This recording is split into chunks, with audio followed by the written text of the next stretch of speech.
Welcome back. Now, DefenseOne.com reports that there's been a breakthrough in brain hacking.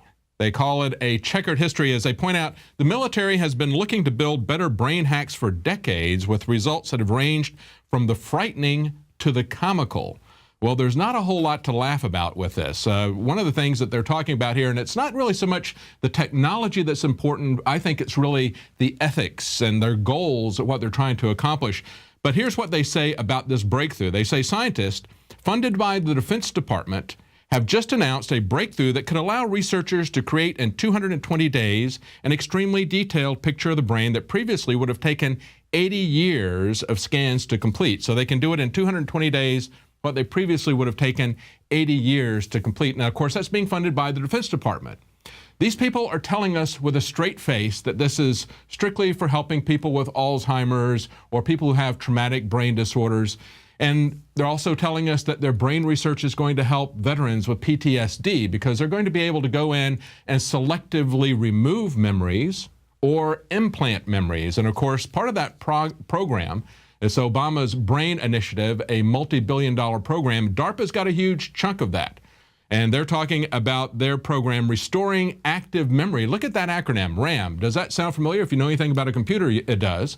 RAM is the computer's memory. So basically, they look at you as essentially a computer that they can hack. That's why they're talking about brain hacking. That's why they're talking about their RAM program. You should be very concerned. If they were genuinely concerned about medical issues, and of course, that's not at all what the Defense Department and DARPA are focused on. They're about creating war machines, okay? They're not about doing medical research. If they had any real concern about the veterans, they would be doing something for them in just ordinary care at the VA. So you should be very skeptical of anything that they tell you. If they do come up with a treatment, will they make it available to the vets? I seriously doubt it.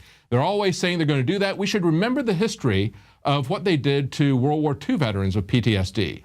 They gave them lobotomies. So this kind of rings hollow. And of course, they're being joined by Lawrence Livermore National Labs. They have, get this, high fidelity neural recordings. They're trying to do everything they can to map and to record your memory. It's not enough for them to record all of our metadata, not enough for them to record all of our phone conversations. As the former head of the NSA said, he said they want total population control.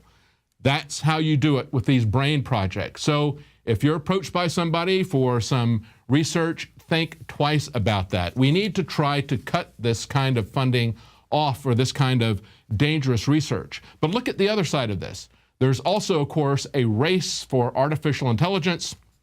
This article from Wired Magazine points out that Microsoft is jumping into this to try to race Google to see who can create the first artificial brain. And of course, it's not just Google and Microsoft, it's also Apple and even Facebook. These are the people who are trying to get in and create artificial intelligence, what they call deep learning. In other words, trying to make cognitive sense out of multiple inputs, speech, vision, text, all at the same time.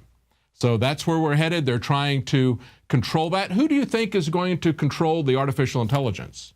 Well, it's the same people who are seeking to control all aspects of the population. The globalists have controlled the mainstream media for a long time, but now they're expanding, making the weaponization even more vicious and deceptive. All the major networks are state-run. We are partnering this year with the NFL. The NFL has become a political weapon against the Second Amendment and pushes Obamacare. MSNBC tells us that our children belong to the state. We have to break through our kind of private idea that kids belong to their parents or kids belong to their families and recognize that kids belong to whole communities. The brainwashing media machine has been turned up on high, and it's time for humanity to double down on the true people's media and strike back against the tyrants that are destroying our civilization with their lies and fraud. We are the resistance. You are the resistance. You are the info war. It is more important than ever to realize that we are not the alternative media. We are the true media. The establishment dinosaur press is dying. We are in an information war, and we are losing that war. Join us at InfoWarsNews.com and PrisonPlanet.tv. Members can share their memberships with up to 11 people. By subscribing, you will literally be buying war bonds in the info war to expand our operation in the face of the tyrants. Join us at PrisonPlanet.tv.